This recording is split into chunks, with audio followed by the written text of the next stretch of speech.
Imagine this. You reach for your phone without thinking. A notification appears. You tap. A small rush follows. Brief, electric, gone in seconds. It happens again and again.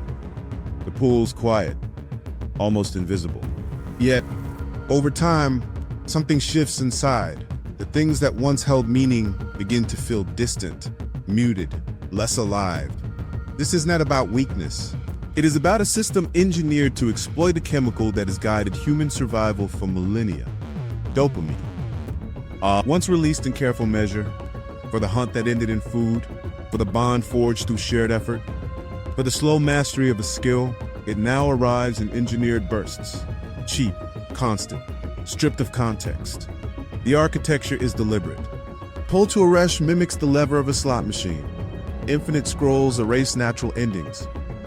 Autoplay cues the next video before the current one fades. Algorithms do not guess, they study. They map your hesitation, your scroll speed, your linger time on certain frames. Then they deliver variable rewards, likes that arrive unpredictably, comments that spike at odd hours, content that feels eerily tailored, each hit calibrated to sustain the anticipation loop without ever fully resolving it. That uncertainty is the key, and the wild unpredictability kept ancestors alert, searching, persisting. A berry bush might be empty, but the next one could be heavy with fruit.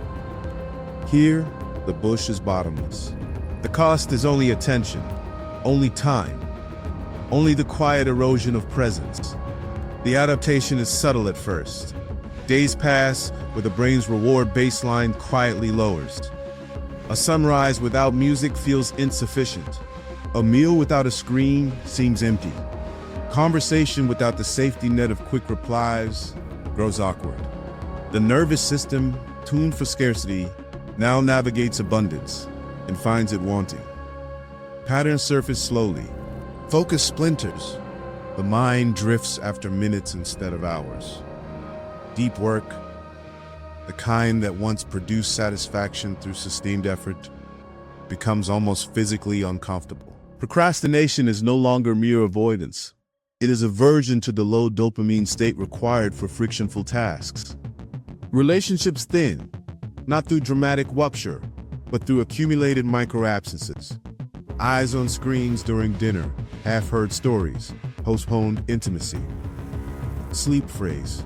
Blue light suppresses melatonin, but the deeper disruption is psychological. The fear of missing something, the itch of unfinished feeds, the habit of ending the day in stimulation rather than stillness. Morning arrives with a vague dread, a sense that the day must begin with a hit to feel bearable. Contradictions layer upon one another. Platforms promise belonging, yet loneliness statistics climb. They deliver endless novelty, yet chronic boredom settles in.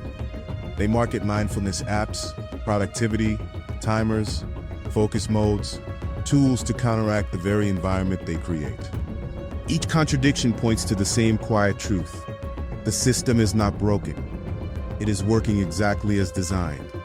The timeline stretches beyond individual habits. Children now enter adolescence inside these loops.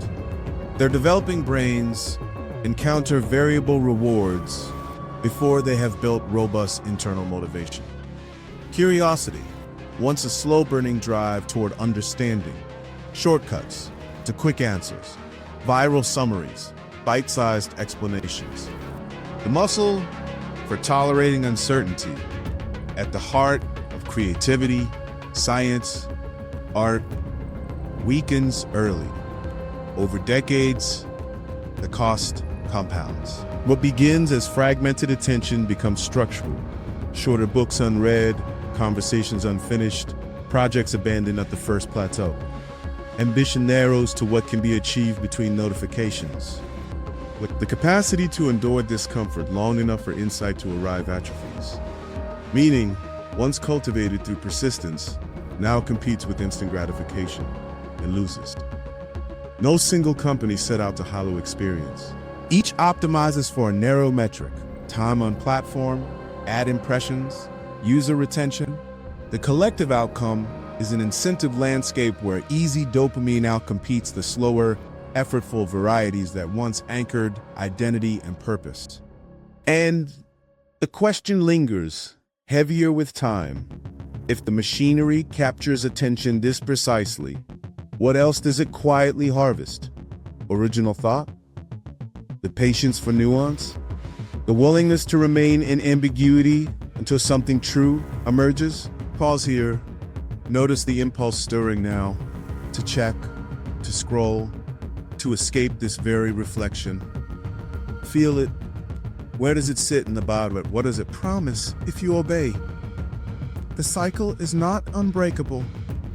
Awareness alone creates the first fracture. Small, repeated refusals. Phone left charging in another room. Walks taken without earbuds. Boredom permitted to linger. Begin to restore sensitivity. Not through willpower alone, but through deliberate re-exposure to lower stimulation states. The brain readjusts. Ordinary moments regain texture. Silence stops feeling like punishment. The deepest loss is not the minutes stolen in a single session. It is the decades of compounded absence. The relationships never deepen. The skills never honed. The quiet revelations never received. Because the mind was always elsewhere. What assumptions have you quietly accepted about how your attention should be spent? What becomes possible when you begin treating dopamine not as an infinite resource to be harvested, but as a finite currency worth guarding? Observe what surfaces in the spaces you protect. Share what you notice, here in the comments, or in the conversations that matter most. The connections form only when we stop long enough to see them.